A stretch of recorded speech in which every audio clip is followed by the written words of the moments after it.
So after this entire saga of cutting Mox from every deck, I thought it would be really funny, really funny to actually go all the way back to the roots of the Gro-a-tog deck as it existed in Premodern in 2022 when I first started playing.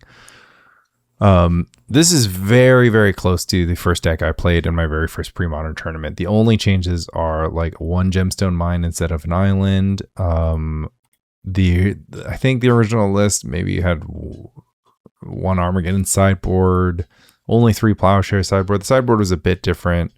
A bunch of random stuff. It had 4 Meddling Mages, 2 Psychatogs. I changed it to a 3/3 split. It had some foils, which I cut.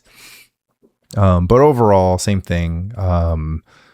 I don't remember if I ran 11 or 12 cantrips, but yeah, it had 4 days. I'm running 3, but I learned a lot about growtog in testing, and I learned that the identity of growtog is the way that I like it is split, right? So people conceptualize growtog as like, oh, Armageddon's your best card. Oh, Mox Diamond is your best card. Meddling Mage is your best card. I cut all those cards, right? But they're an ecosystem. They work together, and what they do in working together is getting your opponent off balance and keeping them off balance. Now, there are upsides and downsides to this.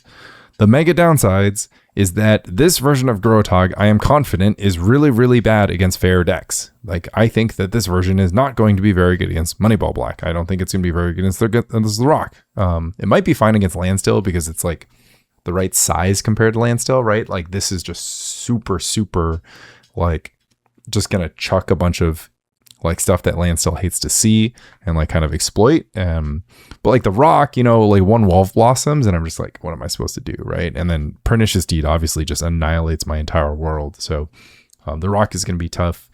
I don't know how it fares against the creature decks. I assume that it's as bad against Burn as it ever was. But maybe the third Psychatog is going to change that.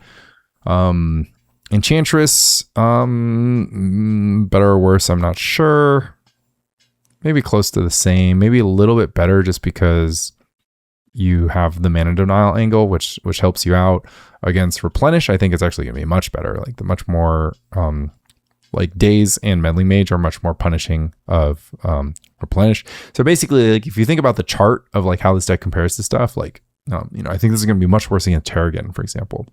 Much worse against, it kind of depends against elves. But like, it's like taking this like nice kind of like smooth curve where like I was like just generally felt advantaged with my other version of growtog. And it's just going to be like spiking it around, right? I'm like, oh my God, I'm going to hate these cards. And then the games, the way I expect them to play out is exactly the same. Like I'm either going to like win by a mile because I just like boom, perfect everything. Or I'm just going to get completely crushed because, whatever, I drew 2 Mox Diamonds or something. But I'm also going to use this as a chance to like clarify that like my disdain for Mox Diamond in this format isn't like a meme thing, and it's not like, it's just a strategic thing. Like I don't think it's like the optimal thing to do in your deck. And I think it really goes against what a lot of decks are doing. But if you start from a place of like, I want this deck to play in this style, like I really want to abuse Winter Orb, right? So like generally speaking, I think Winter Orb is not a very powerful card in Premodern. It's just a little bit too easy to play through. Decks are optimized to the point where they can use 1 and 2 mana reasonably efficiently.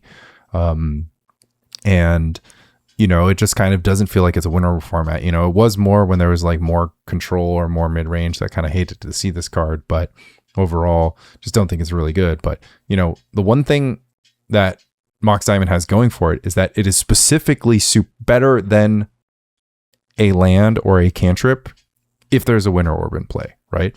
I've talked before about how Mox Diamond plus Get In is like not actually a win, right? Because Mox Diamond plus Get In just gives you the land back that you discarded, right? So it's like you already destroyed that land with the Mox. So it's like once you cast Get In, all that happened was that land couldn't get destroyed twice, right? So you're just flush. You've just made equal card advantage.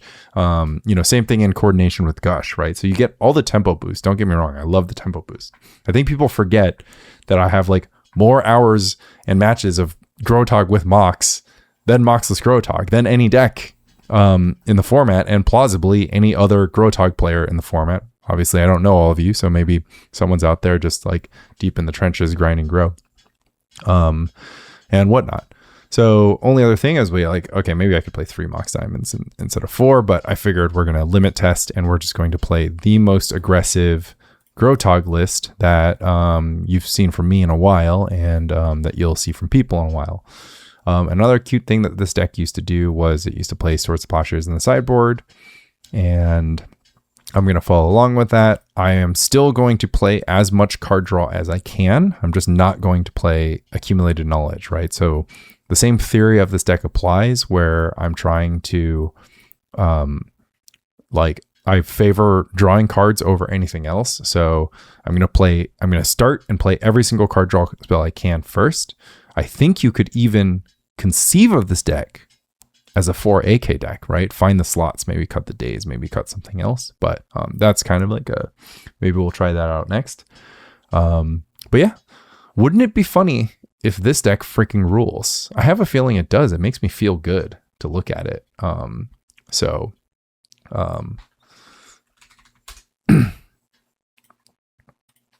You know, like,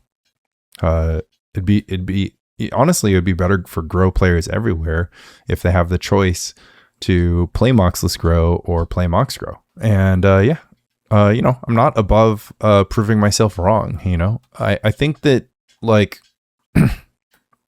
one of the things was I got pretty excited about a lot of the matchups that I was beating that I never beat before with the Mox version of the deck, right? You never beat Oath Bonza. It's like not even close, right? You would never beat the Rock. I mean, I've beat the Rock before with some like good Armageddon lines and like crazy kind of matches, but I started beating these like black mid-range decks, these Ponza decks, like whatever decks that would blow up your Mox Diamond. You were exposed to Powder Keg, all this stuff. And I was beating them, and that's the reason why Moxless Grow became kind of the thing for me. But yeah, who knows? Maybe if you're willing to like bite the bullet and lose some matchups in hilarious fashion, you can go ahead and play Mox Grow and see how it treats you. And already pretty tough decision, basically deciding if I want to hold up the Counterspell or Fire Ice. I mean, I guess I could dump a cantrip, but I have a feeling I want to go cantrip into double cantrip. And I guess if I do cantrip into double cantrip, I should just bottom the Counterspell or the Fire Ice, because then maybe I'll play Psychatog on turn 3. Cantrip into double cantrip. I really like to stay flexible here, though, because like if my opponent does look like they are going to play a must Counterspell on 2, then, or on 3 rather, then that's going to be the deal. That's an annoying Friction Furnace, but we'll live with it. All right, so we are going to take the island. It's Plains Friction Furnace, so this can be either T-Geddon or Landstill. Well, I don't want a bunch of ices against Landstill. Yeah, it's Landstill. All right, interesting. And they missed their Friction Furnace, which is fine with me, dog. I'm going to go ahead and opt this ice away. And we are going to Portent to try to keep hitting land drops for the time being and also look for Winter Orb. I will take a Daze, though. Going into turn 3, there's almost nothing to Daze, but I will be able to keep hitting land drops, and I'll also be able to ice to set up the Daze. There's an Impulse. I think you should Daze Impulses in this matchup as well. Just kind of keep them choked on resources. But yeah, the way this has to go, like it has in the old days, is really just try to make life as awkward as possible for them, right? Just like make them play their stuff times that they don't want to. So do I want to Sleight of Hand past this Gemstone Mine potentially? I think I do. Yeah, I think Tog is better than Gemstone. I am sort of about to miss this land drop, but so I do need to make one more land drop and then go for Tog. But I guess, yeah, no. All right, I'm actually going to try to raw dog it because I really want to daze a factor fiction. Well, maybe they'll factor fiction if I, interesting. I guess I'll counterspell the factor fiction because I do need to find the land. I'm going to do this, see if they walk into the Daze. See if they're also like a fan, right? It's like kind of a surprising thing. I've been like playing Moxless Grow with no Dazes and stuff for like a long freaking time. Over it, all right. No land, but yes, Winter Orb. Whew. All right, time to get to work. I hate to see a Winter Orb coming, I'm pretty sure. Oh yeah, no desire to counterspell here. Let's go ahead and Winter Orb. And yeah, we'll go ahead and Meddling Mage. This is going to eat a counterspell, but it's not the end of the world. Wow, Meddling Mage lands. We get to name Swords to Plowshares, and this is my favorite. This is my favorite setup against landstill. I guess they have no, they don't even have a they don't even have Addition Chant.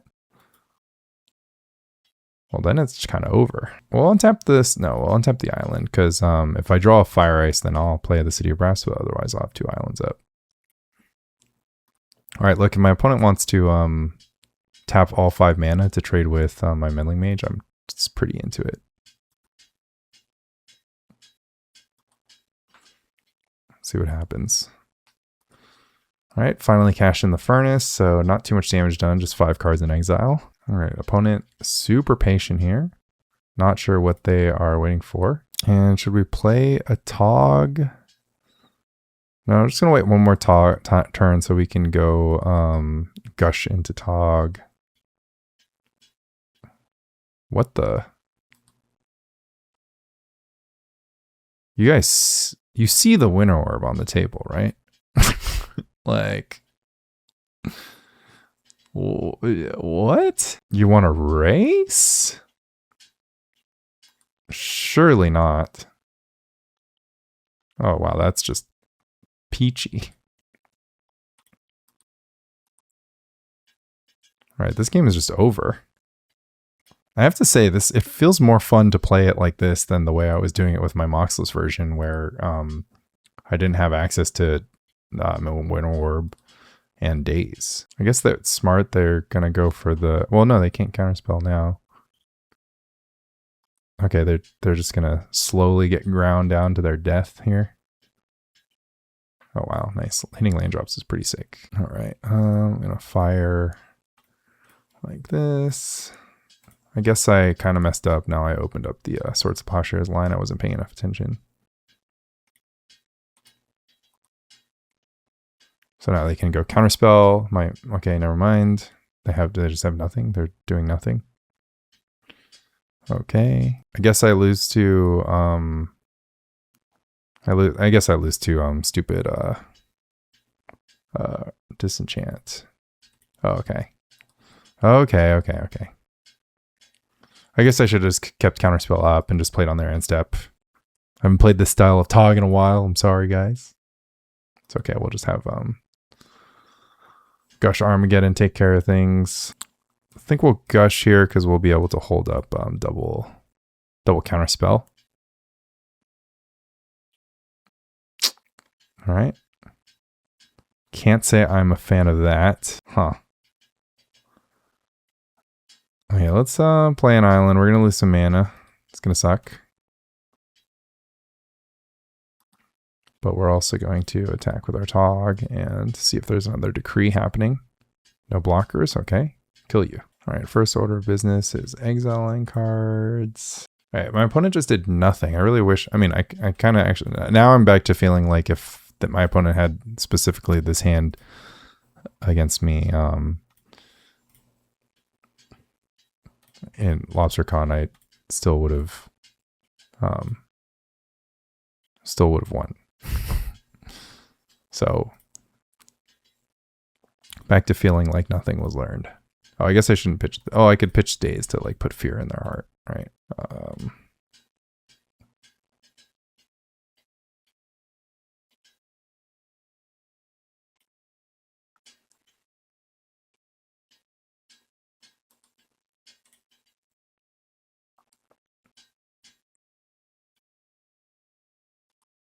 Fact or fiction?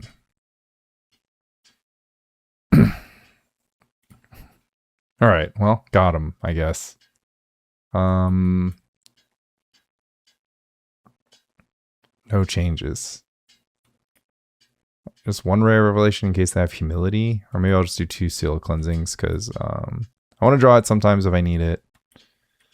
And like Fire Ice isn't that good.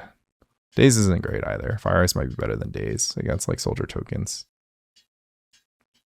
I mean, all their stuff is like quite expensive. Have to worry about Powder Keg a little bit.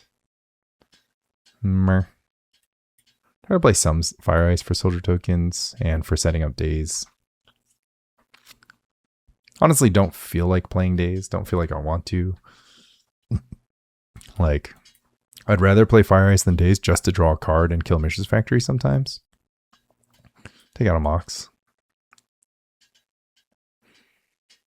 And play a couple Plowshares for the odd Meddling Mage or Exalted Angel type thing. Lock it in. All right, we won on 6. We can keep a 7 with perfect mana and perfect selection. See if we can get a little turn 2 Quirion Dryad, a cheeky one. This is take Counterspell and shuffle. Okay with take Counterspell and shuffle here, honestly. Because the land drop's not bad, and the Counterspell means that my first creature is going to resolve. Cursed Totem. Okay. Temple. Okay. I guess this is not the deck I thought it was. Tog. Let's see. Well, it's better to start attacking for 1. What's the point? Like, why use 2? Okay. I mean, I just can't understand it. I'm gonna go for Meddling Mage. I'm gonna go ahead and wait on this Meddling Mage until I have the Counterspell up. I might even be able to like ice them out. I was thinking about the upkeep ice just because they're so mana screwed. All right, they're not that mana screwed. All right, what do I do now? I mean, I still do the same thing. I draw a Daze. Oh, double Meddling Mage? Sign me TF up. Oh my gosh. Oh my gosh.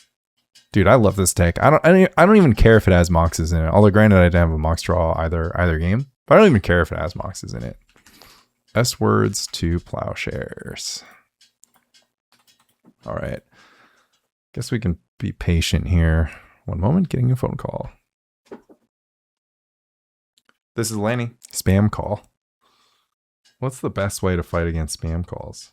Just like, maybe I like keep them on the line so it just like burns all their time, but maybe they just keep calling if I do that.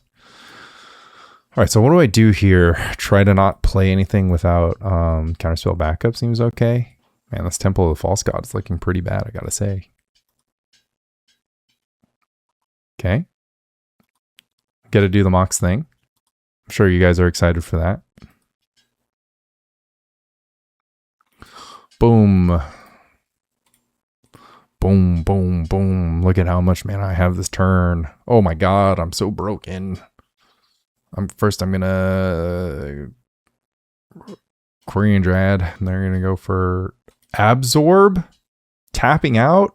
Don't mind if I do. And then it's got to be Winter Orb, right? And then we're just gonna name Wrath, I suppose. I guess they can Wrath this turn. I messed that up. Oh, they can't. They can no longer Wrath this turn. We're gonna opt. Fire Icersins. Good enough for me. It's basically like a port. I can stop the Temple of False God here. Yeah, I'll go for it. I'll tap this. Play a mage. Play mage. Okay, this game would be an interesting one. I mean, I still really like my Like the thing is, against Mox lists, standstill and Mishra's Factory are like much better cards. So I think like it's a little bit of a wash. Like I think if let me think about it some more. I mean, you definitely don't want Mox Diamond against landstill. They can sometimes rock you. I mean, I guess they're not going to rock you with powder keg in like a deeply upsetting way, but it's always possible. A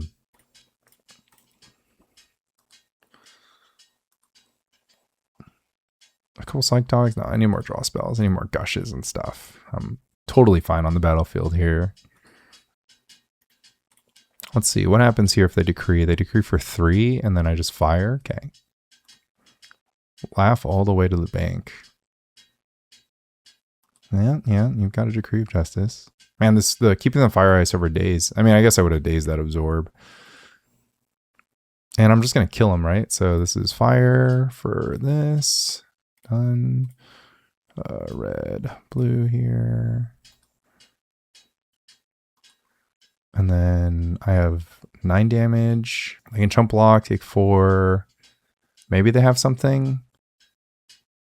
Can't really imagine what they can have. Take 4 or take 9. Net 9 to put them down to 2. Could cut them off using this for blue. Often. Also makes it so the next fire is lethal. Interesting. Why can't I cast this card? That's weird. Oh yeah. Because his name is Sword. His name was the Meddling Mage. What am I doing? Okay, I gotta say that's the first time that's happened to me.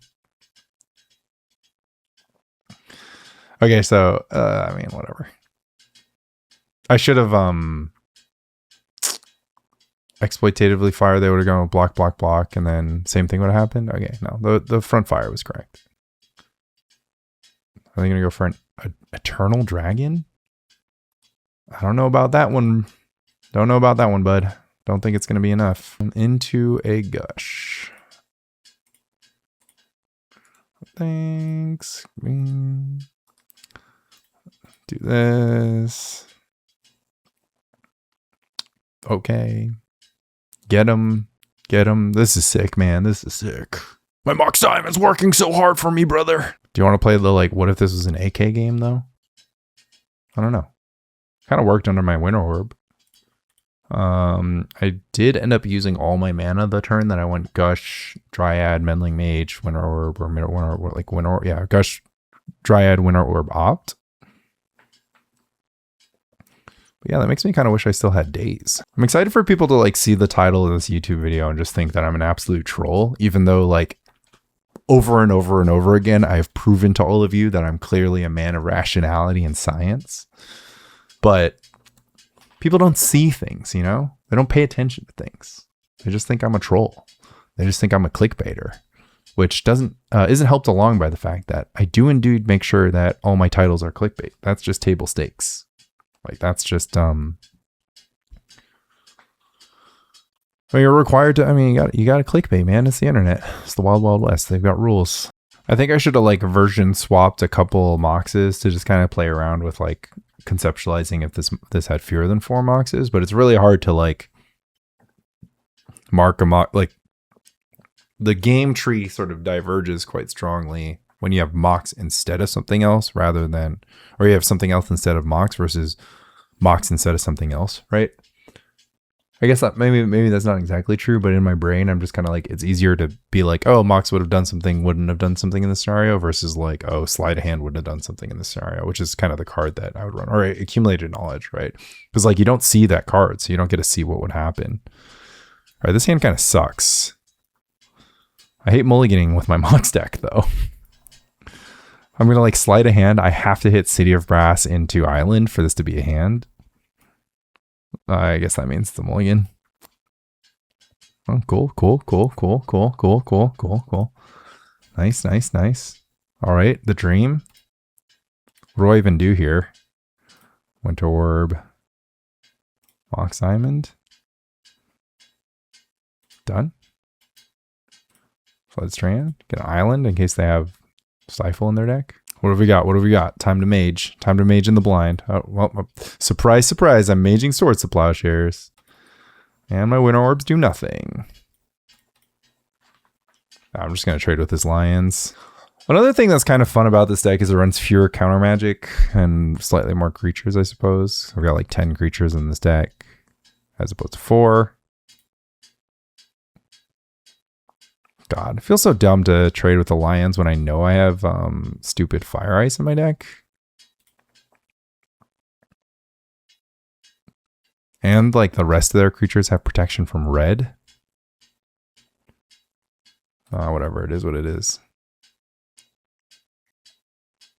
Or it could be Mad Dogs also. I kind of forgot about Mad Dogs as being the #1 Savannah Lions deck. And look, they'll play more Savannah Lions for you to get.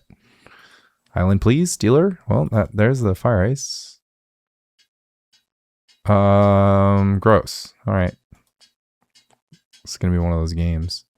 Also awkward because technically I still want Winter Orb. They're a Cursed Scroll deck, so Winter Orb is good against that. I mean, I feel like Mox Liz is going to be better than Mox in this specific matchup personally, but you know, whatever. Island, opt. I guess I could have dropped Winter Orb. Would have been a little bit insane, but like not the most insane thing ever. I was probably going to get in my own way and then get in theirs though. I don't even know why I kept Island, opt. I like probably have to mulligan and I need to hit my gold source like this turn. Like I just need 2 looks at the gold source. Well, there's a Seal of Cleansing to basically change my idea. So now this Winter Orb is just going to do nothing for me. We're going to opt this island away. Oh, but then we draw the other island, or we drew Sleight of Hand, right?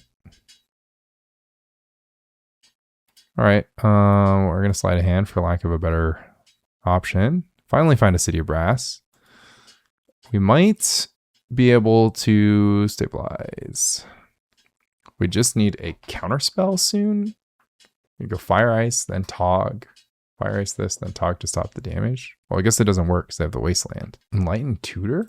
Question mark? For what? What? Okay, I don't know about that. I don't know about that, guys. All right, what's the play here? Our thing is going to get Wastelanded, so we get to play 1 card that's gold. Is it to like dig for Mox? I had a feeling you guys would say dig for Mox. Oh, let's go ahead and kill this Visionary. Ugh, where we're not using all our mana if we do that though. Gross. All right, let's use our mana. We worship at the altar of using our mana efficiently. And if they Plowshares this, it actually is a blessing in disguise. We'll be able to gain a bunch of life and then maybe make a difference in this game. Maybe. Or maybe we'll just die a horrible death. All right, we'll go up to 13. Kind of want to go up to more, but honestly, I do feel like I'll somehow end up casting both Gushes here. Because, like, I don't know. Oh, I mean, like, I can't really throw away Gushes. It's like sometimes I'm going to hit some number of Moxes, and then if I hit Moxes, I really just want to keep gushing to sort of keep the train going. What have we got? Don't wasteland me, bro. Don't do it. Oh my god. They literally didn't do it. Oh my god. Now I have a choice, though. Really don't like this. I am at 9, though. So I gotta just play the Dryad. Whatever. It's a free roll, right? They should have wastelanded me. This Dryad should never be there. Oh, it's because they were holding up Counterspell? Or, wait. Yeah, this doesn't work. It's a colorless land. Opt.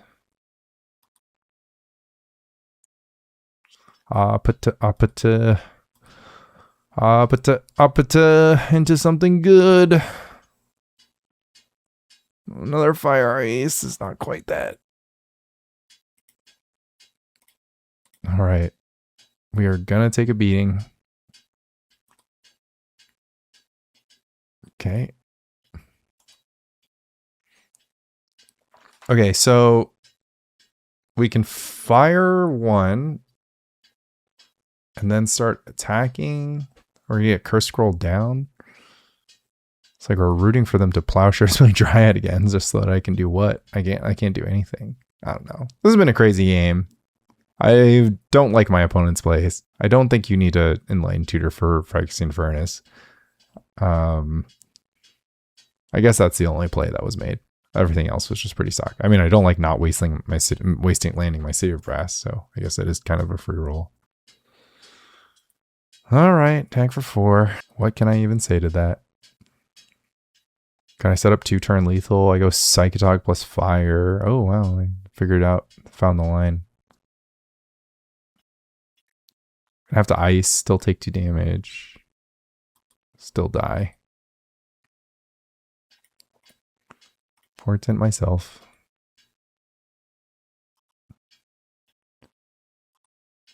A bunch of garbage. Pass the turn. Oh, and I get scrolled. Okay, GG. Plowshares is dumb, but you need it. And Pyroclasm seemed kind of fine. And I'll just go ahead and play these. Maybe they have Crusades and stuff. Or not Crusades, because that's not on Magic Online. But, you know, whatever. I don't care about any of this kind of thing. Yeah, no counterspells for me either. And fine, we won't play Seal Cleansing. Too many Seals of Cleansing. We're going to trim a Mox. I guess technically we want to be fast. Got the little Pyroclasm Meddling Mage combo. The Meddling Mage naming nothing, just being a 2/2. A Meddling Mage naming Soltari, and then Pyroclasm or Meddling Mage way. Guess that's not cool. Guess Plague would be better, because. But then Plague, I still name Human a lot of the time. I guess I've named Cleric if they have Mother Runes. So Moxless has shown to be better, in my opinion, than against Linear Beatdown. It's not like super whatever about how that happens, but basically more removal, you know. Get to play a lot of Fire Ice and Plowshares, and that's pretty good against Mad Dog, White Weenie type stuff. But we have sideboarded into that. So maybe in games 2 and games 3, Mox gets to borrow the best of Moxless and still play Mox. But this hand is going to be awkward. I'm going to go into turn 3. I'm going to Portent for whatever. Hopefully my Mox doesn't get Seal Cleansing. And yeah, look for our second island with Portent and contemplate Meddling Mage naming Plowshares on turn 2. Ugh, does this change my mind? I honestly don't know. Would have been nice to have a turn 1 Dryad there, but I would have needed 2 islands and 1 other land to go turn 1 Dryad because I still need my Gush available. Knowing I have Pyroclasm coming makes me want to wait 1 turn, even though their most likely turn 2 plays don't include creatures that don't have protection from red. Oh wait, hold on. I should have cast Sleight of Hand. I guess, should I hold this ice or not? I could ice the planes for maximum laugh value. Might do. I mean, I kind of want them to play double 1-drop. Let's just ice the Alliance. Maybe I'll be punished. Maybe I could have like funneled them into a like single 1-drop hand, draw, cast. Oh, that was the plan. I do like Tithe. I think Tithe is pretty sick. So Tithe into 1-drop. Oh, damn. No such luck. All right, what do I do now?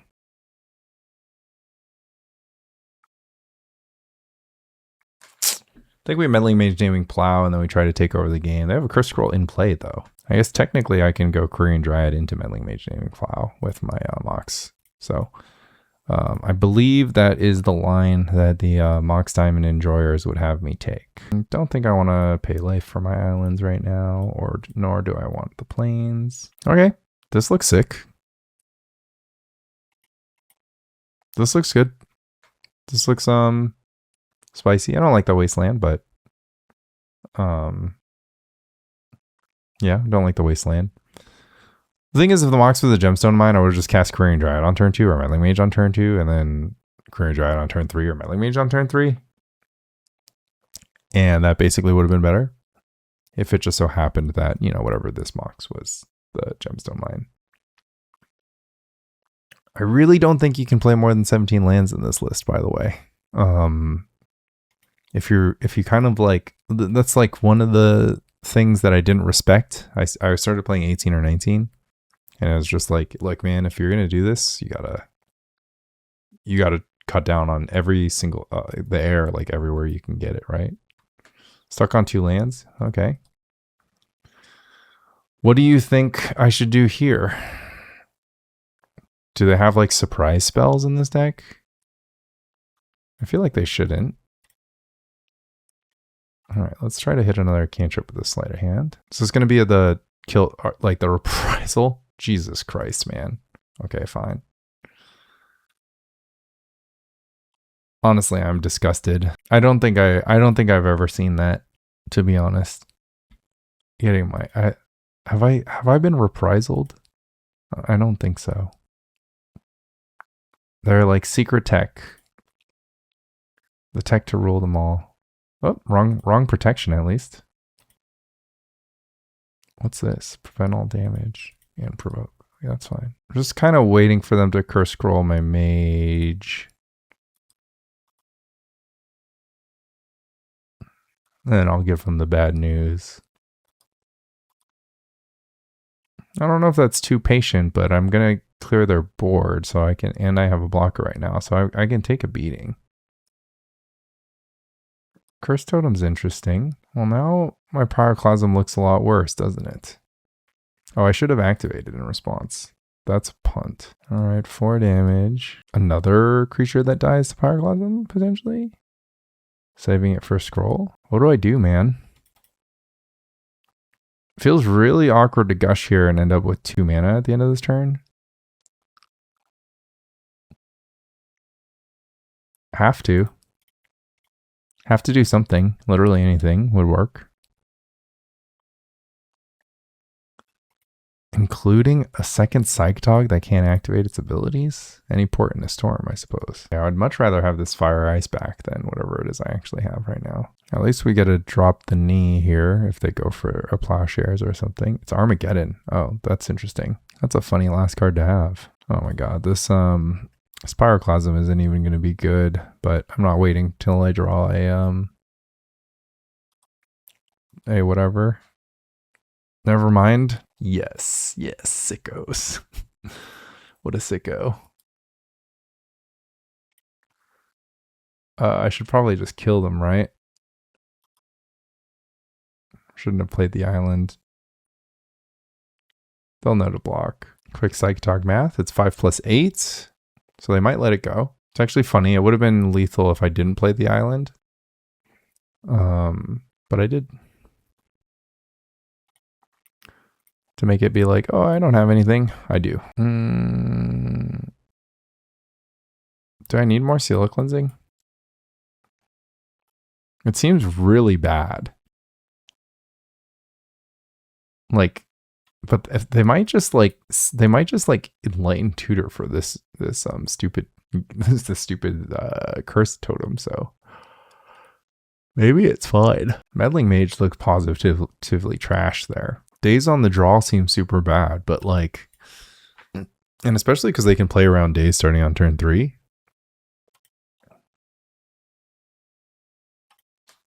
But they have Armageddon, so I don't know. Because they have no 1/1s, and I'm just like Pyroclasm. I don't know. I mean, it's just I guess Meddling Mage gets in for damage, like erases. Because like if I clear the board with just Fire Ice and not Pyroclasm, then Meddling Mage gets in for damage, and then whatever, I'll just trade it for a Savannah Lands. They have like the Provoke guy. The Provoke guy is so weenie, so bad. And Meddling Mage being Plowshares is still good enough if I have Meddling Mage, and I guess I have to name Reprisal now too. Well, these hands that you, I mean, this hand is so bad against Wasteland, but like, what are you supposed to do? I guess I have to opt. So I get one draw step and I get one opt. And my ideal is island, but then I have 2 removal spells. I think I have to keep this. Because even if I have 1 island, these removal spells are going to go crazy. I just have to like pray not to be wastelanded. Yeah, that's what needs to happen. I just need to not get wastelanded.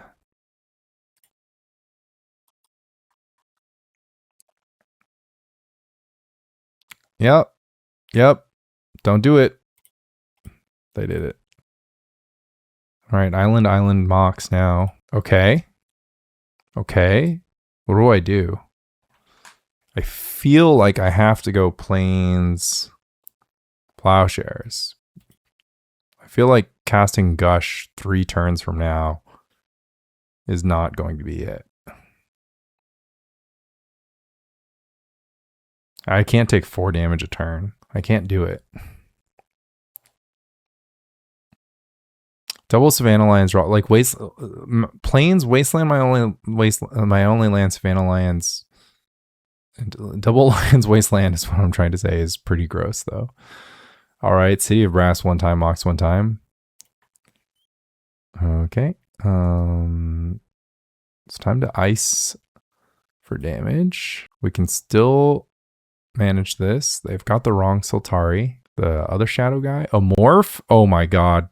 Give it to me, please. No, dealer. Dealer, please. No, dealer. Bullshit.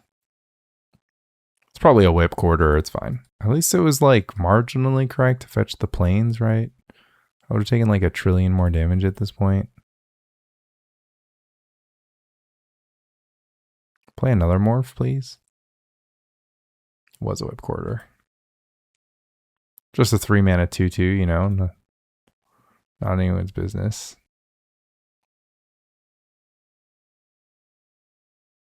Nope, not that one. Anyone but that one. Okay, we do have the out to that one now. I guess we're taking Portent.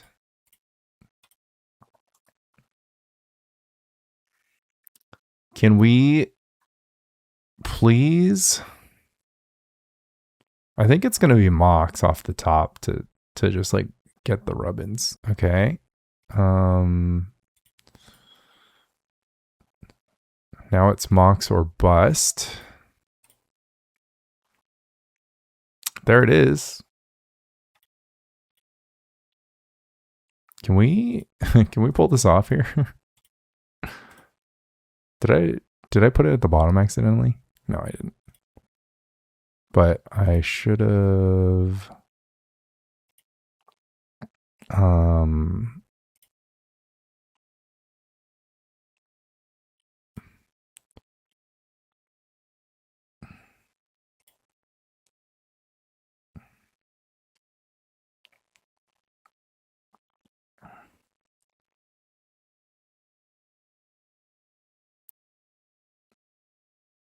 that one was an Exalted Angel. Oh my god.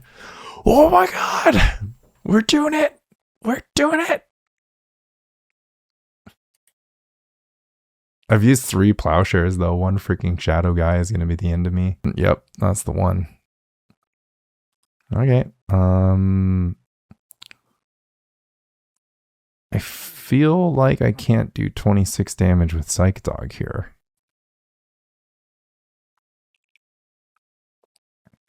I feel like that's not going to happen.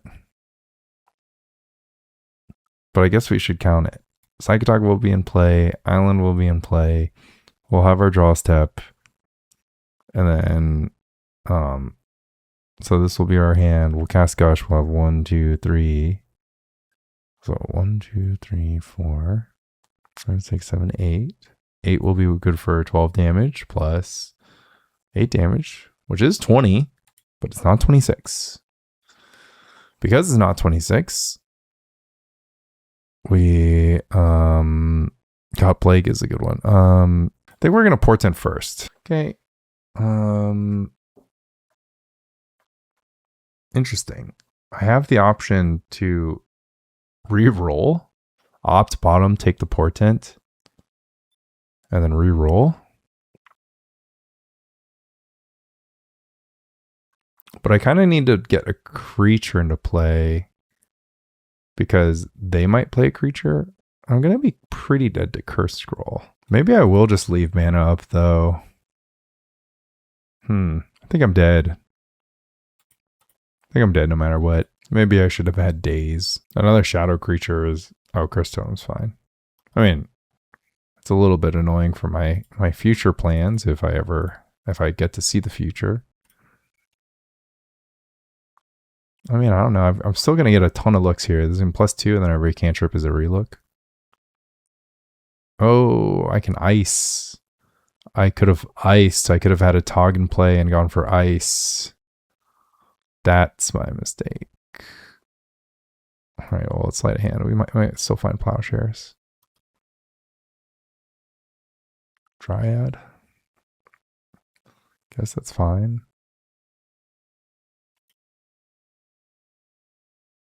Wish we had one more mana. E-Tutor for the scroll. Makes sense. Maybe I'll draw... exactly Seal of Cleansing. Exactly Seal of Cleansing and Plowshares. There's the first half. Hold. Hold. Hold. They go for the Reprisal. They don't play out the Curse Scroll. What is happening? And I missed it on the Plowshares. All right. Well, anyways, call that a wash, right? Could potentially lose that matchup with the Mox version. I know I can just Google this, but I'm not going to. Is my death was greatly exaggerated literally from that Megamind movie? Because it's crazy if it was. Like, I think my death was greatly exaggerated is like a funny thing to say. And the Megamind movie was not very funny. Okay, I mean, I could never mulligan a hand like this, but we're on the draw the Days of the Blank. The like Gush is never getting cast, and even if we do find a Mox Diamond,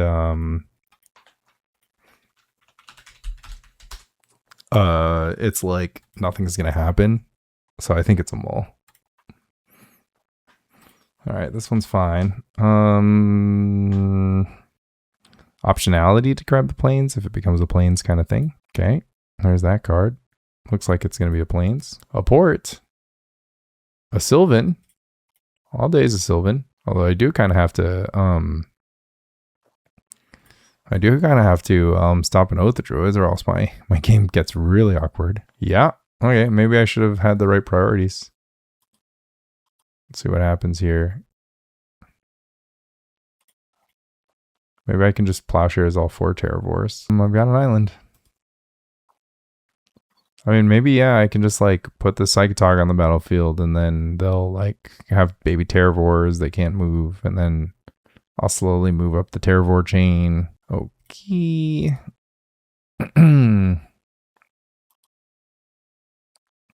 Interesting line they took that they went Sylvan into Oath. Okay, I have an idea. It's a crazy one, but what if I just,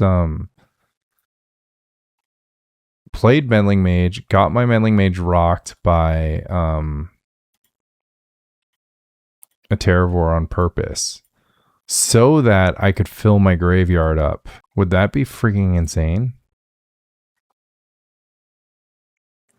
Like, because then I'll like fill my graveyard, and my next thing will die, or I'll just like play a Tog. Or I'll let my next thing die, play a Tog. Second Oath, whatever. So get some choices. I don't want a Dryad. There's the ice that I need to execute this plan. So play this. And then... I mean, let's try it, right? I've never done this before. We'll go ahead and name... Naturalize or something. I don't know. Guess we'll just name Sylvan. That's like the most annoying card. So they'll get rocked. I guess that what I could have done was like put more creatures at the bottom. What are you talking about? This is trying a new deck. Oh, they're just trying a deck that exists for the first time. Not like it's actually a new deck. They said in chat that they're trying a new deck. Okay, the Gemstone Mine. 6/6 Terravore. Winter's Grasp. Sure. 7/7 Terravore. Tap. Draw. Nice island. Love to see it. No attacks. Island. Sort of forgot how the plan worked. Because the thing is I actually have to hit Tog. Because I have to get my trigger and then kill the second creature. So it doesn't really work. Also, I don't have Source Plowshares in my main deck. I was like, I'll plow all 4 Terravores. Like, okay, that's not how that works. All right. This is going to be like a Mox list over Mox moment. Specifically because them naturalizing Moxes is like really, really bad. They get 2 mana sources for 1. It's like kind of nasty. Whereas I think Mox can pull it through. No reason not to go for the big Gush. All right. Well, I have 2 Togs versus a bunch of Meddling Mages and other garbage. I have the Gush in my hand. I have the Ice in my hand. I think it can be a 20 on the following turn. So I'm going to go for that. Am I about to get triple ported? 1, 2, 3. It's fine if I get triple ported. I was just joking. Whoa. Okay. It's over.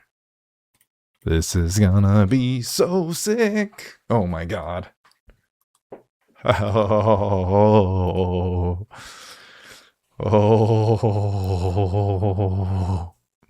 I can't even cast it, right? They just triple pour me. Mox, sure. Mox to your heart's content. Oh, I forgot they have Plowshares in their deck. So they're just gonna Plowshares me.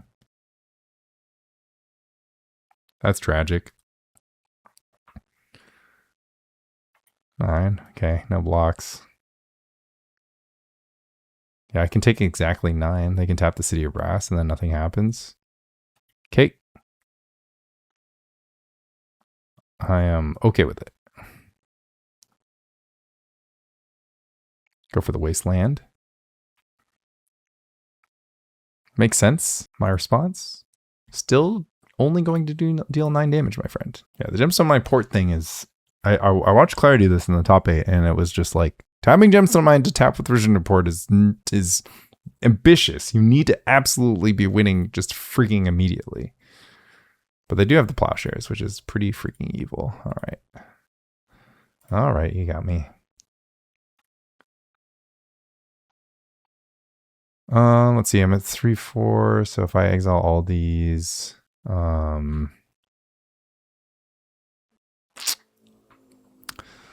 if I exile all these, what's going to happen? I'll gain 3 more life, which puts me at 8. This is an 8/8. All right, let's just hit a Psychatog with their Oath, right? So I guess I should have just played the Psychatog.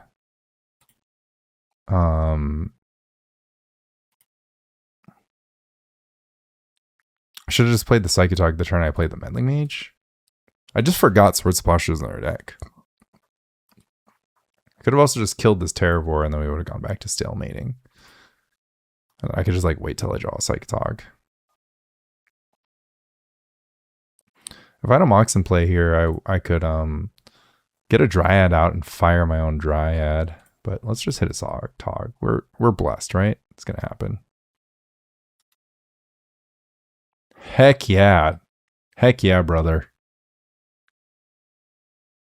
I hit a few too many lands, but it's okay. So now I just need to figure out if I'm forced to Gush here, because if they double port me again, or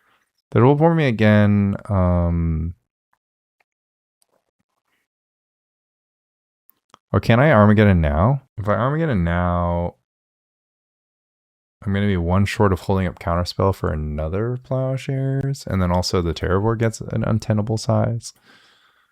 So I guess it's just chill. Or I could Gush without playing whatever. Yeah. And they can't triple port in Plowshares. Because I just want to have double port in Plowshares. They can double port in Plowshares, but they can't triple port in Plowshares. So I do need to have double Counterspell up. Or not double Counterspell up, but I need to have 4 mana up. What if they go for it on my upkeep? Also doesn't matter. I guess the thing that I can do is I can frontside ice, but then they can go port and plow. So I can't frontside ice. I can't ice until the end step. This would be like a miraculous game 1, by the way. Okay, so the other problem is I actually did mess this up. Because my plan is to Armageddon them. But my plan is to Armageddon them, but I'm not going to have Armageddon, and then unless I draw a land, I'm not going to have Armageddon plus Counterspell. So in that case, I should still ice to try to draw a land. But I should ice the Mistress Factory because it's the most mana efficient to stand up. Because it'll reduce the amount of stuff I got to deal with. Also, I might not have 20. Yeah, I might not have 20. I only have 8 cards in my graveyard. No instants here, but whatever. Anyways, this was an interesting game. I kind of turned my brain off, but I should have kept it on. Does going Mox Armageddon deal more damage than just holding all these cards? 8 plus 8 cards in hand. So 8 is 12 plus 10. What about 7? What about 7 plus 8? 7 plus, wait. Well, no, it's 12 plus 4. I'm short. If I get in graveyard, play. So 1, 2, 3, 4, 5, 6 more cards in my graveyard will be, or 7 more cards in my graveyard. I'll have 15 in graveyard. I'll have 16 in graveyard, which 8 plus 6 is 14. It's not enough. Whoops. Okay, let's just solve this problem later. Let's solve the problem later. I messed it up. Can I beat their Terravor with how many cards are going to go to the graveyard? I should have thought about killing their Terravor last turn.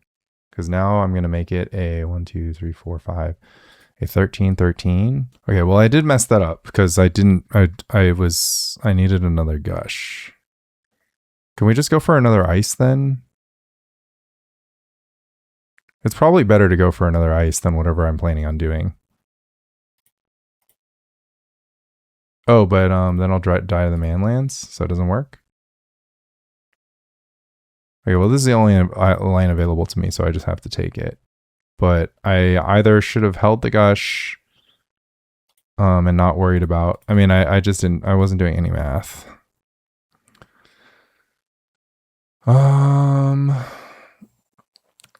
So it's 5, 6. Oh, okay, that'll do it. That'll do it. All right.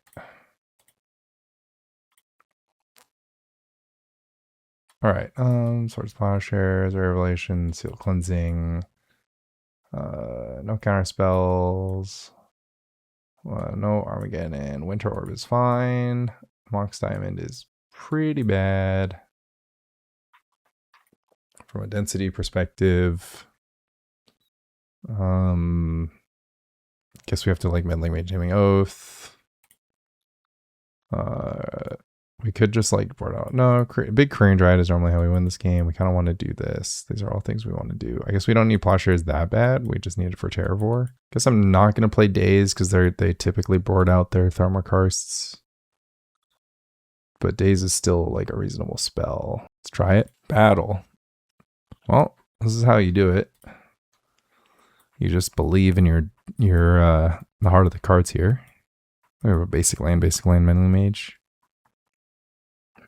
More lands, please. 3 lands is pretty good, though. It's a good start. Yeah, I will even take it. No, Seal of Cleansing is so good. Seal of Cleansing. When I stop the Sphere of Resistance. Wow, this is a tough one. I think I'm going to take the land. I don't know why. I just think it's better. I think it's the way. I'm going to name Oath of Druids. Sylvan, that's fine. I don't think I would have sealed the Sylvan here. I got Portent itself. Might go crazy. Oh, if I knew I had that. We fucked up our land though. We shouldn't have done this like this. All right, well, let's still do this like this. And then actually we're gonna Ray of Rev on their upkeep. We're not gonna Ray of Rev on their upkeep. What am I doing? Man, I kind of fucked that up like in 10 different ways. Swords of Plowshares. Sure. Oath the Druids. Oh my god. We're back. I would name Swords of Plowshares with this Meddling Mage because I have the Ray of Revelation, but I think we're just going to Ray of Revelation this guy. And then just decide later. Because, like, I can't really mage naming Plow. I kind of have to plow these stupid man lands. Oh, mining counter in exchange for damage? Oh, Winter's Grasp on a wastelandable target? I mean, I guess that makes sense. So they do have Winter's Grasp. And I still have Daze. All right, I'll play a Meddling Mage. I guess my Ray is in my graveyard now and I don't have blue mana, so I still have to name Oath. But look at their lands. Their lands are freaking disappearing. They go for the Terror War. Lol Lamau. Let's get in. Taste it. I mean, they have less lands in play than I do. Brass, or is Brass ass? The Wasteland up. Wow, that was a bad Gush. I mean, I guess we're in the Dryad business. It doesn't feel good though, but we need to get something going, and we're just gonna hope to draw cantrips. I think Sphere, sure. Sphere is not a problem. I would consider wastelanding, but it's like they need it. Yeah, okay. I mean, I just gushed. Like I got. Oh my god, I can even cast my spells. Well, this is going great. I mean, take a land, right?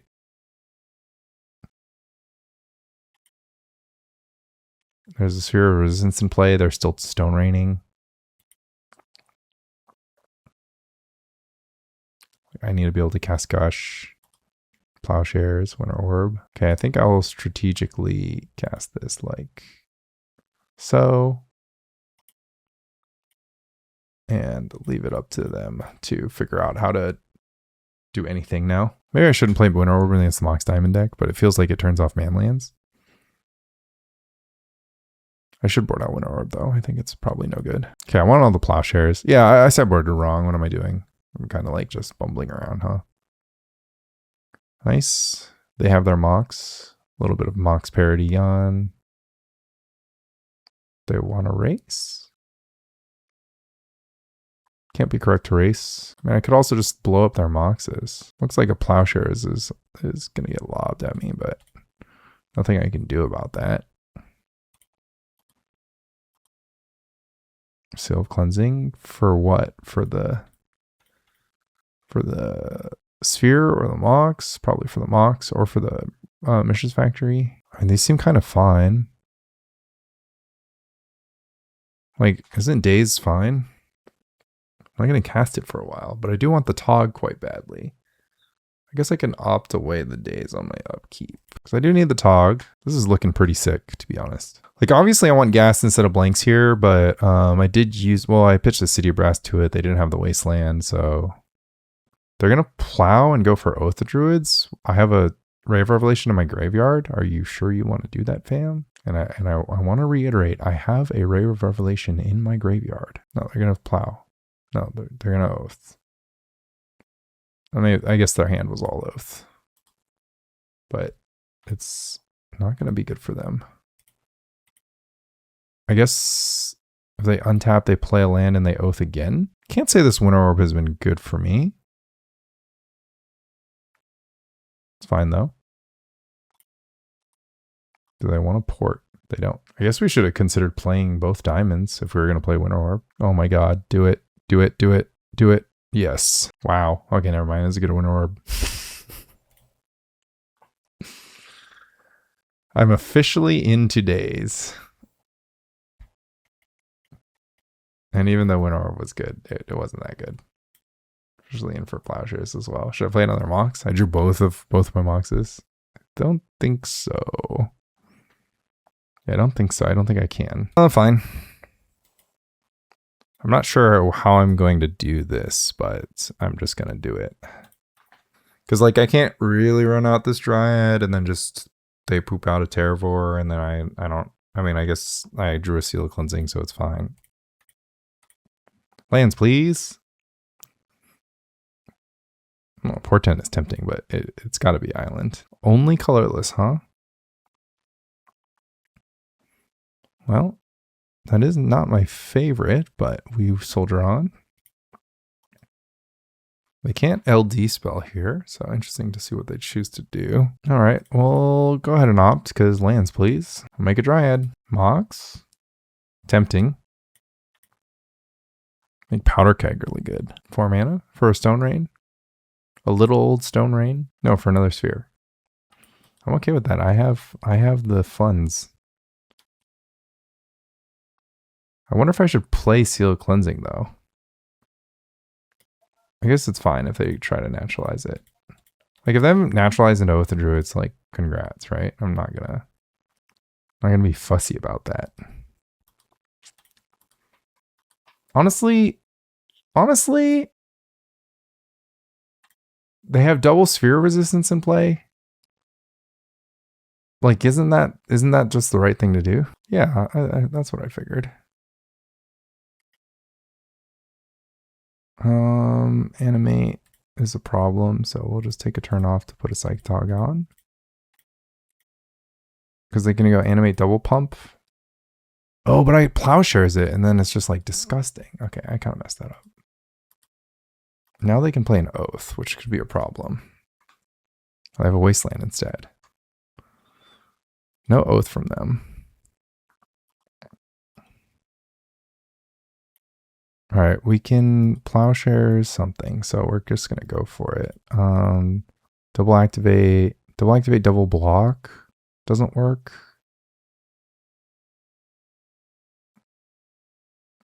Yeah, it's fine.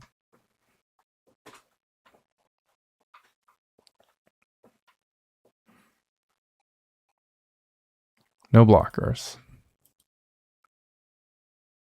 What should I do here? Should I ice? If I ice their green mana, it seems kind of good. It really makes it so they can't do anything. I don't even know if they could play a Terravore. It'd be a 2/2 though. The tree top. They can make one creature and then I Plowshares it and then they die. Draw Gush maybe? Seal of Cleansing? It's even better. Attack. No blocks, okay. Guess I'll just kill you. Maybe it's not enough. Did I not count it?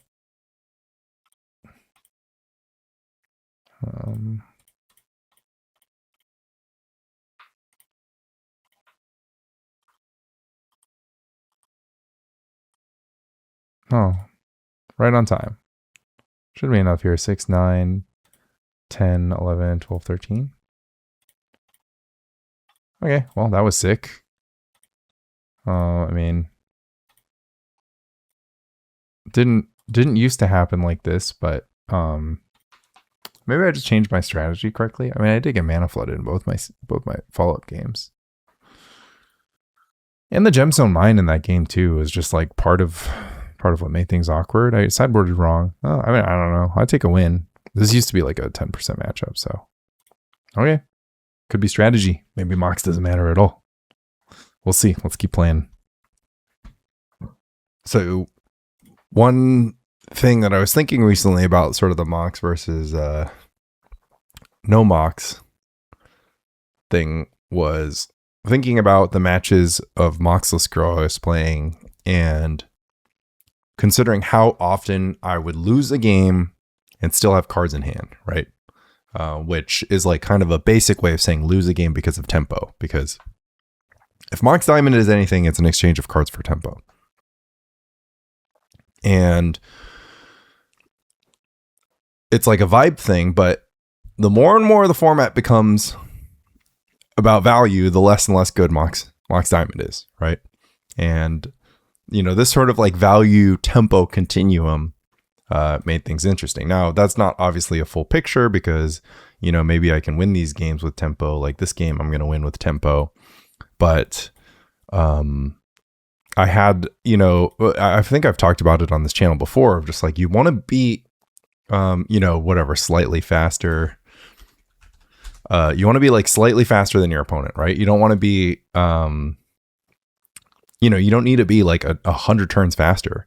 Like you just need to be a little bit faster. And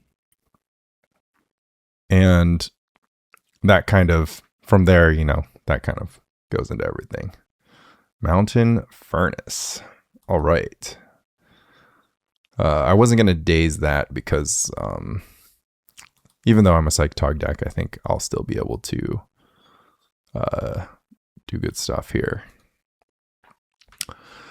So then the question, and then the kind of flip side of that is like, okay, well, the Mox version of Gro, like I literally would die with cards in hand, or sorry, die with 0 cards in hand, like often, right? Against almost every like fair deck, they would just kind of grind me out. They could beat my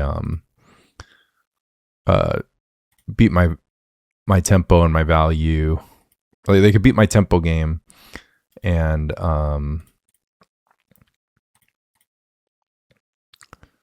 that's why you know, that's why I felt like it made sense to cut Mox. Now, granted, I cut every single other tempo card from the deck first. Like that's basically what had happened. But you know, I never looked at Mox until I looked at Mox, right?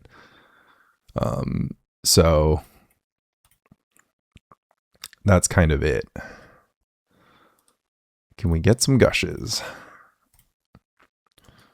And this is a spot I'm talking about, right? Like my opponent's playing like a grindy value deck, and I really not interested in putting Mox onto the battlefield here. Granted, like, you know, towards the end of this video, we should maybe talk about 1 Mox and 2 Mox, because I think, you know, 1 Mox, 2 Mox, red Mox, blue Mox would be a interesting thing to consider here. All right, what are we going to do? Gush with 2 floating, use the white, use the blue. What do we even name though? I mean, this is like obviously just going to be some like red control nonsense. And I think, yeah, I mean, again, this is like the matchup that wants AKs. So I really like Quirion Dryad double counterspell Daze. Yeah. So I'm going to draw the Dryad, the island, and the Daze. And I'm going to, next turn, I'm going to draw an island. I'm going to eat a burn spell with the Meddling Mage. And then I'm going to play Quirion Dryad. And then I'll have Counterspell double Daze back up. And once it's like a 4/4, it's going to be like really, really hard to kill for a red deck. So that's kind of the idea. But they have 7 cards in hand. Oh, Ancient Tomb. Oh, this is more like Wildfire. I have to counter a Powder Keg. It's a little sad. I have to counter a Powder Keg. Okay, well, took some resources down, and Ancient Tomb, I think it's like pretty hard to. We're gonna go ahead and name Lightning Bolt because it's so efficient here. I guess the one problem is we want our land drop mana here, so we might Gush Firebolt. Okay, that's to be expected, TBH. All right, so what are we gonna do? We're gonna go, yeah. Okay, so it's fine. So we won't have the double Daze up, but we'll have Counterspell Gush Daze, and then anything else that we cast. So we'll get the Gush going. See if they launch like triple bolt. Oh, or bolt incinerate. They don't do anything. Interesting. Okay.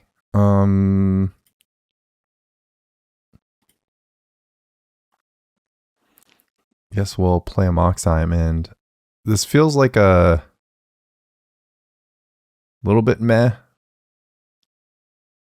But it's also fine. I mean, I guess I didn't need to play it. I didn't really need the tempo right now, but because I have no plans for using the mana, but they're just gonna pass. So what's happening? Wildfire? Lol? Butcher Org. I'll daze it.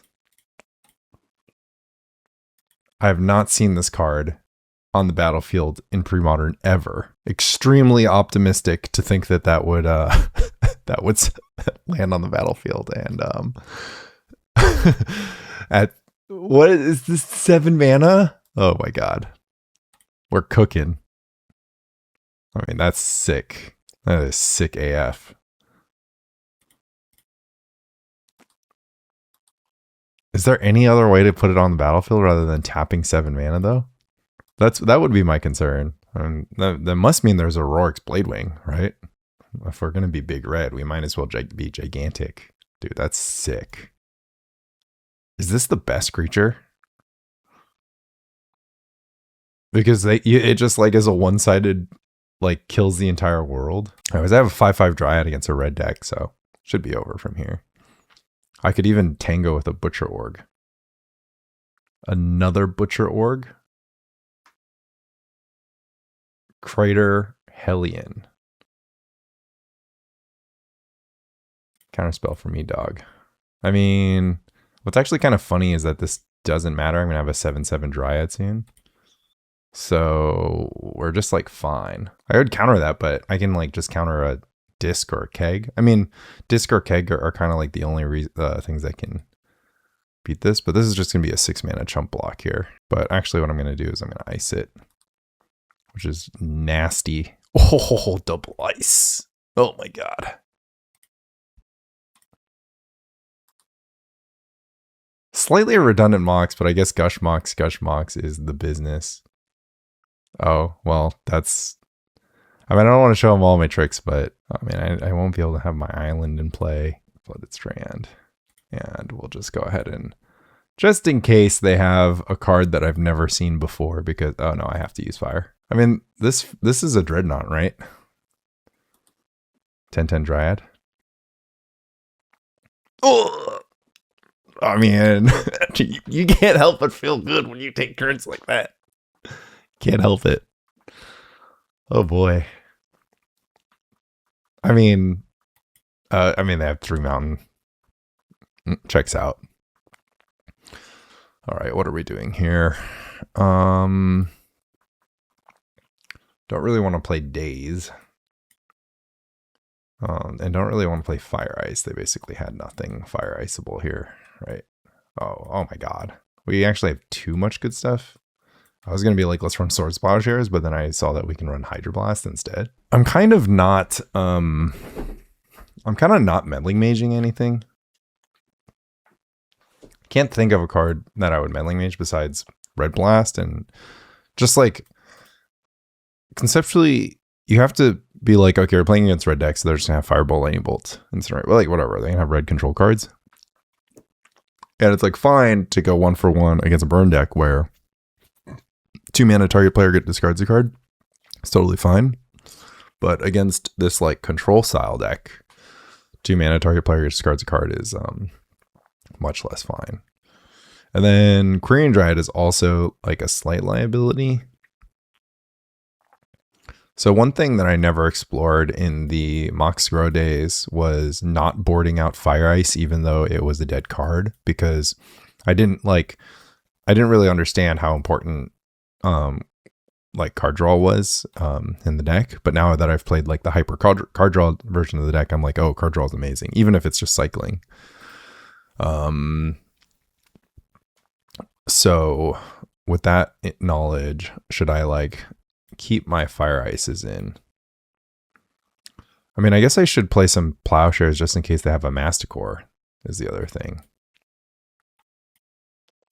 I mean, I need to take out a Butcher Org if I ever see it. Let's run this and see what happens, I think. I could be wrong about the Fire Ice idea. It's kind of hard to evaluate because the card is really bad. Like, Ice is just bad, but like draw a card is good. Ice is basically useless. All right, we got one of those supposed god draws. So this is kind of what I was talking about, right? This kind of looks like a sweet hand, except for it's not doing anything. How am I gonna make this work? I'm gonna play this on turn 4 with 3 lands and 2 islands in play, or something like that. There's no Mox Gush. Like, try to have 4 mana sources in play. I can play it on turn 3 or turn 2 with the Hydroblast backup, but I kind of want to go Dryad and then have all these 3 things available. So it's probably like Dryad, Gush, Hydroblast, Portent, Sleight of Hand type thing. Or, obviously not Portent, Sleight of Hand because I'm going to cast those cantrips. And I think I might Sleight of Hand here first to see if I can just pull like a fetch land for this Portent. Because I'm happy to take a land off the Sleight of Hand. Second Gush. And second Gush is also good. Because I can go on turn 4, I can go Dryad, Gush, Gush. Wow, we did draw a fetch land. I'm a genius. I'm so freaking good at this game. Portent into Portent. Seems good. But I will take the third land if that ends up being good. Because I will want that third land so that on the turn I can go Mox, Gush, replay land, have Hydroblast up, and whatever. And I think that's actually going to be this turn, right? So we'll go fetch, island. No, we need one more turn. Island. Because we don't have our land replay. We don't really want any of these cards. Okay, so next turn. Because now next turn is when we'll have double Gush up, right? Because we'll have virtual 4 islands. All right, let's see if it works. This is a Mox line. Oh, it's gonna work now. So I'm gonna have a giant Dryad. The only problem is he might pull a powder keg at this point. Covetous Dragon. That is extremely like what? Like, I mean, okay. Do I want my Dryad counter? Probably. Dryad counter seems pretty valuable here. Especially because I'm out of the floating blue mana, which I'm going to be forced to use. Well, now it's not like a forced to use thing. I should also mention that, like, if I get artifact, like artifacted, I'm going to be like a little bit annoyed. Like if they just like overload the Mox, or they powder cake the Mox. I guess if they powder cake, they blow up their own Mind Stone, but they can easily take a Mind Stone off the battlefield for free. There's the Rorks. Guess I should have kept Daze in because they're just casting giant red monsters. Yup. Yes, sirree, Bob. That's going to be a yes for me, dog. Oh my god. I do love that I was just like, oh, pre-modern, it's not about pulling out the rug from your opponent. But if your opponent's playing mono red 7 drops, I think that's an okay time to consider rug pulling. Powder keg, obviously kind of devastating, but I have the answer in my hand, so it'd have to be powder keg plus action. Take a tog. Get in. Let's get down to business. They're just going to slowly work their mana back up to cast another giant guy, at which point it will be too late. Bolt. K. Bolt. Gush. Another one. Firebolt. Counterspell. I'm too powerful. Yep. You can't take that as data, though. Nobody plays a red deck with 1 trillion mana. Like, come on. Also, clearly Moxless Grow would win that matchup 1 trillion times out of 1 trillion. I'm never rooting for myself to do poorly, But I can feel the YouTube comments coming. I can feel the things that I'm about to hear. Lanny, Mox Grow is so sick. See, this is what I was talking about the whole time. You could just like mox people out with a Gush and Armageddon. And I'm like, dude, I know. I played this deck forever. I know. Trust me, Moxless Grow is better.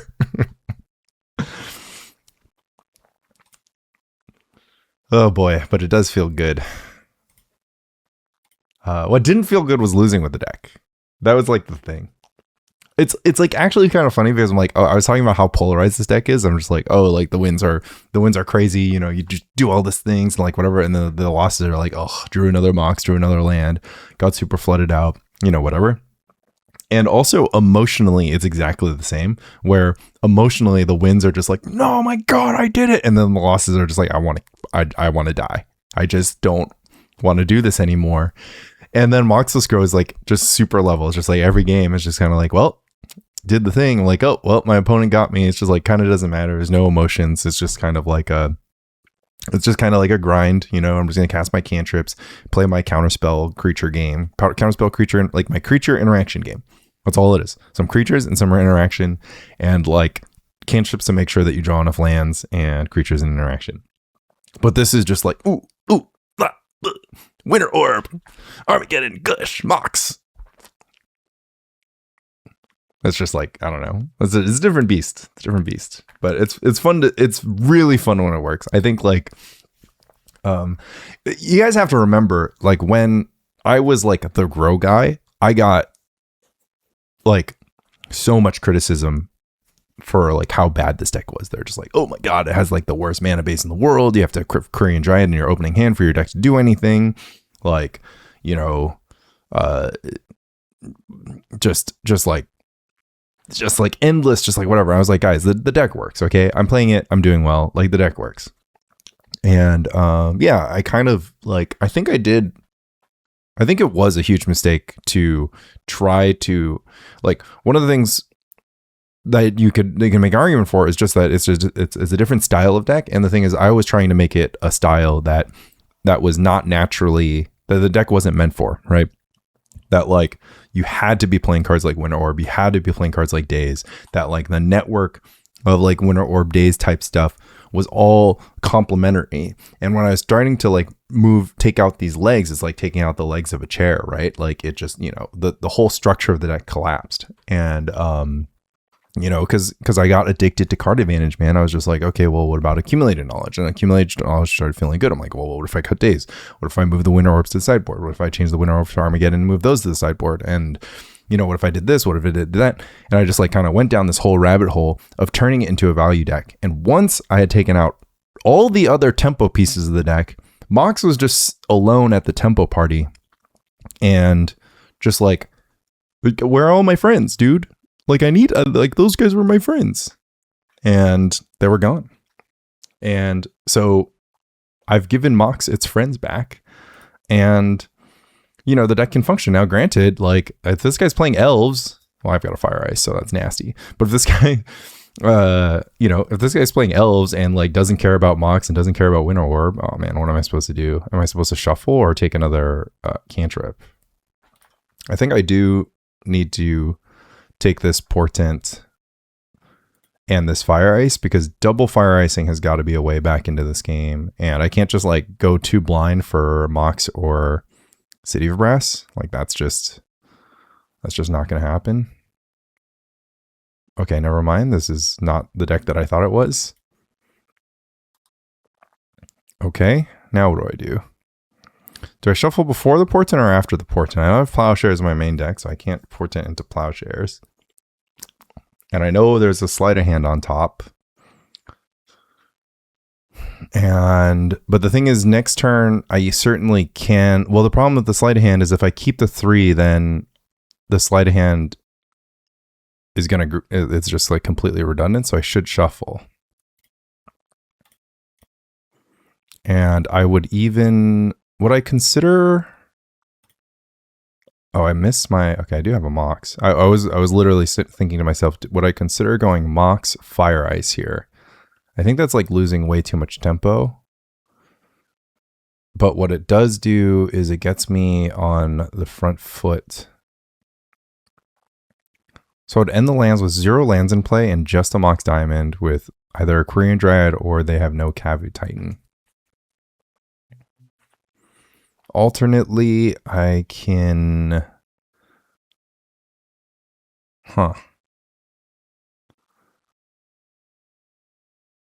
Let's try to get fancy next turn.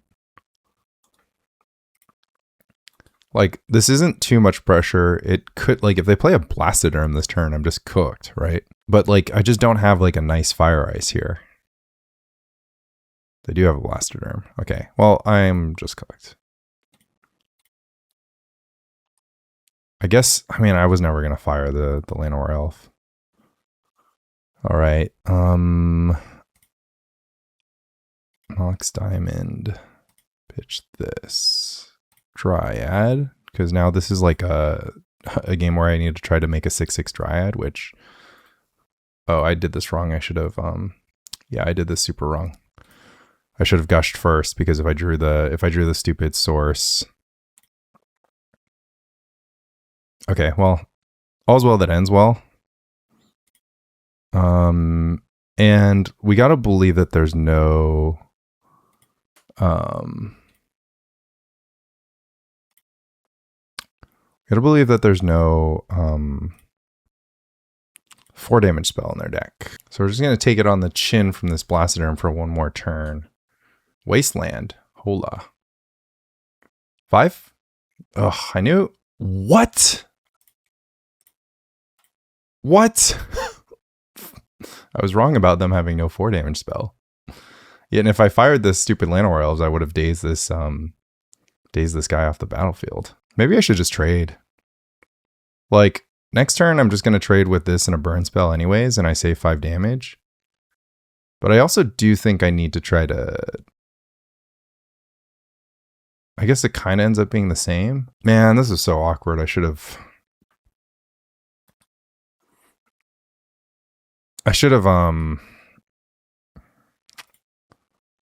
fired the stupid the elf. Like, I had the Daze in my hand, so I should have taken out their mana source. That I was like greedy because I was like, maybe they're gonna play another X1, but I have 3 fires. Like, when you know, how am I gonna get these out of my hand? Oh, you know what? I also have to blow up the stupid FTK because they might have pump spells. I really needed to draw the land there. I mean, I just have to hope they don't have any burn. But I guess if they have burn, they use the burn, it doesn't go to my face. I don't know. I might have just... Well, no. I mean, I guess stopping the burn was still fine, right? Because now that burn isn't coming towards this Dryad, which might be relevant. Green-Red Beatdown is going to be a hard matchup for this deck. Also, every version of this deck, for what it's worth. I mean, I want Psychatogs, but... Woof. Yeah, I mean... Well... I don't know. It's interesting. I was thinking, like, if I draw City of Brass, I have to tap it to keep my good mana up. And then I just have to keep Counterspell up for the rest of the whole game. Doesn't actually seem that good. Let's see if they can't resist a FTK here. Nice. I mean, FTK, pretty sick. Pretty sick nasty. Another City of Brass. Don't like that. We have to ice. I'm just going to hold the city, I feel like. No, I'll play it. Should I play it? I should play it. No, I should hold it. Like, if they were scared that I can play a spell and pump the Dryad, and maybe they like take a super conservative line, that ends up being good. But I literally lost the game when I couldn't daze that stupid FTK. Everything just kind of went downhill from there. I used an extra fire on it, and it was just because I put a 2/2 with no text in play instead of a mana producer with the Daze in my hand. So, you know, that one's on me, brother. The question is if I want to play Pyroclasm against this deck, it only gets elves and FTKs and Cavu Titans, whereas Hydroblast gets everyone. Should be Hydroblast, Plowshares. I mean, Counterspells do almost nothing against them. So, and the other thing, it was like, it's not like okay, they're gonna go for the main phase bolt. Or this is another FTK. Dude, don't tell me that Daze, like killing the elf would have... Okay, it's 5 mana. Okay, it's just this guy. Card, please. I guess that counts. I guess that counts. I am dead. I am dead, though. I am technically dead. All right, what are we doing? We're definitely bringing in these. Seems pretty good against their deck. We're definitely taking out Counterspells. I don't like them. We're definitely taking out Winter Orbs. Don't like them. It like can be good. They do have some heavy stuff on their curve, but I don't know. It doesn't seem that good. Because we'd rather just kill stuff.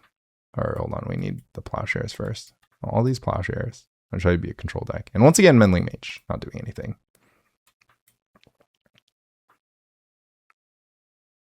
And Daze seems fine. They have a lot of expensive stuff. Should I be worried about, I don't know, random enchantments? Probably not. All right, green red beat down. We can do this. We have like 100 kill spells now. I just need kill spells and gushes. Oh, thanks for being a Mox. Very keepable hand with a Gemstone Mine. Just saying. Just saying. Can I keep it anyways? Plowshares. Nah, I can't keep this. And yeah, and then we're just gonna do this. Okay. If we get wastelanded, it's pretty bad. I can't mulligan this, and I can't really see myself.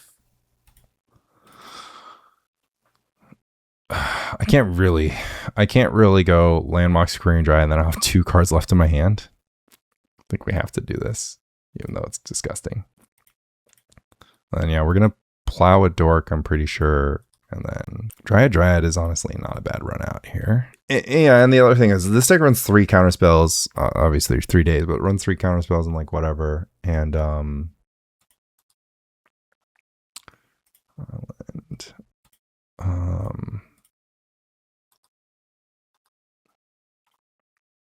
kind of a waste of a plow.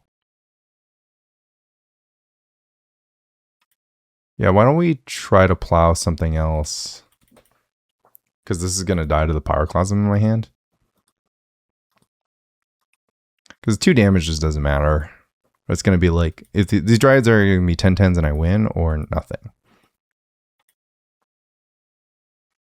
And I can always fire this guy instead. Get in for 2. Okie dokie. Horn Kavu, pick up Kavu Titan. Bolt. Yeah.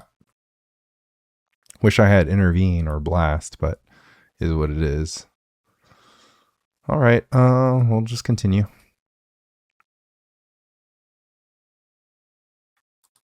Mox just in time. The fail case is happening, boys. The fail case is happening. I almost have to ice instead of fire this Titan next turn, just to try to get something going. And like I said, I hope they play something that dies to Pyroclasm. But they're gonna play Blastoderm, it feels like. I mean, if it's FTK, then ice will be good here. I could also draw a Daze.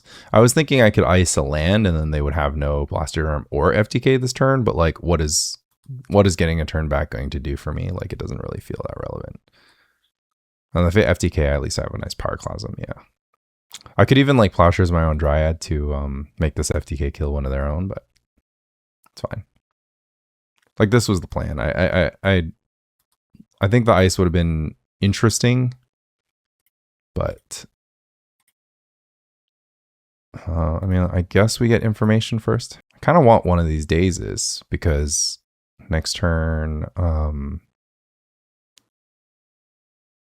want to defend against another 4-drop. And I actually want this Gush because I have this Mox. It's a little awkward because I still don't have my second island, but what is it? What is a guy to do? What is a Mox playing guy to do? Like I have to go opt bottom the Daze, go for something. They got their 5th land. And it's a Blasto. So not very fair, I would say. Island? Ice? I'm going to take a big chunk of damage here. Red-green beatdown, the nemesis of Mox Tog. Well, at least our patience with regards to the Swords of Plowshares has earned us a Plowshares onto this, and our Daze is back on. But the bigger problem is I literally have no answers to Blastoderm besides Psychatog, and I can't play Psychatog because I don't have one. Like, this is where I would put my Psychatogs if I had any. Horn-Cavu Blastoderm over here. My opponent's in it. Okay, we're dead. Literally dead. I can't go down to 1. I can't just like... I can't do anything. Blastoderm is just too good against me. So I'm going to ice this and hope that they run something into Daze. And then my next draw is Island. And then my next draw after that is Psychatog. Okay. GG. All right. A little 3-2 with Mox Grow. Bunch of weird rogue decks. Not going to look too much into it. But yeah. I mean, I pretty much talked about all the sauce. Sort of in between rounds. So if you're a person that likes skipping around the video, you know, you gotta actually watch when we're in between rounds. So yeah, obviously super exploitative. Not really enough to draw conclusions from. I mean, I guess the only other interesting thing would be like not playing Meddling Mage in the main deck to open up more interaction space. Main deck felt like a fourth Psychatog, and like this version of Grow could play Nimble Mongoose Werebear, like, you know, all the stuff that people love to ask me to play in this deck, and it could play a couple more card draw spells. Like I really didn't need these mages. Not playing Swords of Plowshares main deck, basically not coming up almost ever. It used to feel like I was boarding in Swords of Plowshares every single matchup, and now that is not happening. So make of that what you will. Like, I still think Plowshares is obviously good. Like, what are you supposed to do if your opponent has Exalted Angel? Guess you're supposed to just counter or Daze it, or Winter Orb them out, or race it, or I have no idea, or just like ice it and race it. I think I maybe underestimated how good ice and race is, but I would love to see like a I mean, I still want to fit one more card draw spell, maybe like this Armageddon. Armageddons and Mages to the sideboard, bring a couple Plowshares in, maybe complete the Daze counterspell, but also look at Sylvan Library. Maybe Sylvan Library can be in the sideboard, maybe extra draw spells can be in the sideboard. Didn't end up needing foil. Obviously, really don't like playing foil. I mean, it's not obvious, but I don't like playing foil in the Mox deck because we're a little choked on free islands to have in our hand. And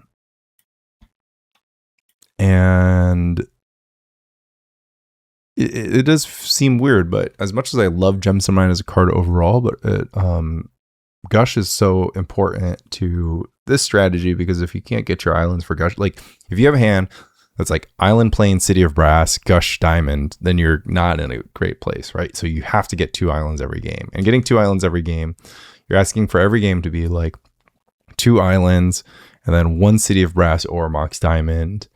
So it's like 11 by 8, except for you need 2 of 11 and 1 of 8 is not really fun to be forced into. I mean, granted, Moxless Grow basically wants the same thing, except for instead of Mox Diamond, it wants Gemstone Mine, but Moxless Grow has a little bit more card draw. But yeah, I don't know. I mean, if you consider how funny and how fun the matches were, I think you could play this deck. I mean, obviously you have to have money. Gotta have Moxes, gotta have proxy friendly scene. In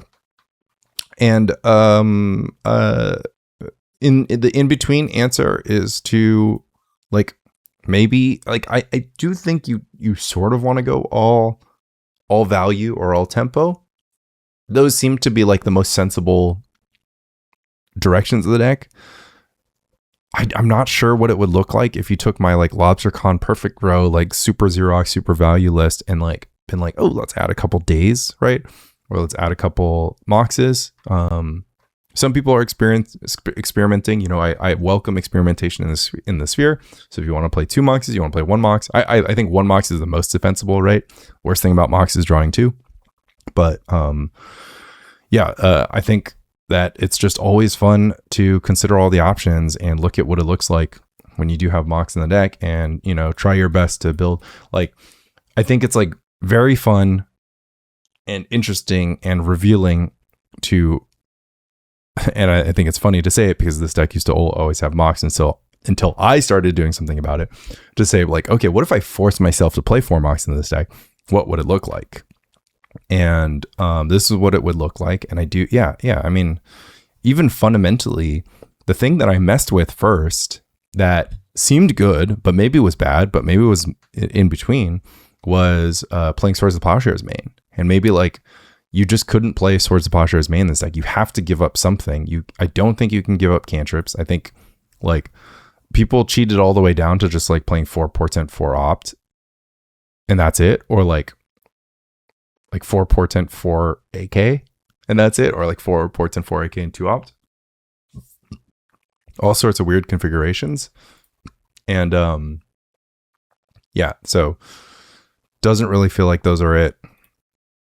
And then the final thing that I hadn't fully talked about was like, what if this was the main deck and then you had a transformative sideboard? Like if your opponent was playing a fair game or a game that could like, you know, successfully outgrind this, like, is there sort of some bomb sideboard cards that you can put in your deck? Something like Future Sight, something like, you know, Deep Analysis, Sylvan Library type stuff if you're not going to go all in. Because yeah, Future Sight with 17 mana sources is hilarious. But yeah, something like those cards as a way to counter exploit. Like, right, if you felt like you were losing to fair, losing to mid range because, you know, you can't quite get these cards to work for you, these tempo cards, can you make your sideboard such that you turn into a deck that can beat those decks? It'd be an interesting question. We didn't play against Burn. Like, obviously our Hydroblast went crazy and basically invalidated Cyrus's deck against. Shout out to Cyrus, Crucible of Words on YouTube, putting out lots of great pre-modern content. But yeah, pretty much invalidated his entire deck with Hydroblast, because you can't spend 7 mana on a red spell in this economy. Not in this economy, but I've had a blast taking this blast from the past. I mean, granted, look, I mean, the Moxless version of the Tempo Grow deck, like the Moxless version of this deck, I could probably get away with playing all these cards, and I think it would still be quite good, right? Because, yeah, I mean, imagine we take out Mox, we get to have our cake and eat it too. I guess the problem with that version of the deck was that I was never casting Gush. So if you're super, super intrepid, you could, and I don't recommend this because it seems insane, but it's worth no stone left unturned, right? You could just not play Gush in your Gro-a-tog deck. Like, what if we cut these Mox Diamonds? We put the 18th land in, right? And we're like, oh, we don't have enough islands for Gush. Forget it. Like, let's just not play Gush. Let's just like play all the Dazes. Let's play all the Counterspells. Let's play foil. Well, we can't play foil if we don't play Gush, but let's play, you know, Swords of Plowshares main or whatever. We could even maybe play AK. Can you play Armageddon without Gush? I mean, maybe. Like, I think Gush Armageddon's overrated. You know what's even better than Gush Armageddon? Just anything plus Armageddon, like being in front of your opponent on the board plus Armageddon. So all things worth exploring. Yeah, you know, is this the beginning of my Mox reform and I'm like going to slowly add it back into all the decks? No, it's not. I already didn't like Mox enough in this league, but if anything, this would convince me to run 1 or 2 should the situation call for it. I don't think it, like right now, look, I'm open to anything. I'm open to be surprised, but right now, LobsterCon Grow, Perfect Grow, like this beautiful baby right here is still the Grow deck that I'm most hyped about, that I would put my name on, hang my hat on, build my legacy upon. But we can never forget where we came from, which is this humble deck right here. 4 Mox Diamonds. This is my first pre-modern purchase. You guys think I hate Mox Diamond? I love Mox Diamond, but sometimes you have to break up with your friends. That is Mox Grow. I've had so much fun recording this video, for what it's worth. So have at it in the comment section. Join the Discord with a one-time or recurring donation to the coffee link in the description. Lots of great discussion going on there. If you like the way that I talk about things and the way that I discuss things, the Spike Colony Discord is the place to discuss concepts like that. People are basically in line. They don't go crazy. They don't get in dumb internet fights and outlandish things. We stay focused. We focus on optimizing. We focus on exploring, keeping open minds, executing our goals, and we also scream into the void and joke about stuff and meme about stuff. The Spy Colony Discord is a great place, and to me, totally worth the 5 buckaroos. And also, look, it supports ad-free content for y'all.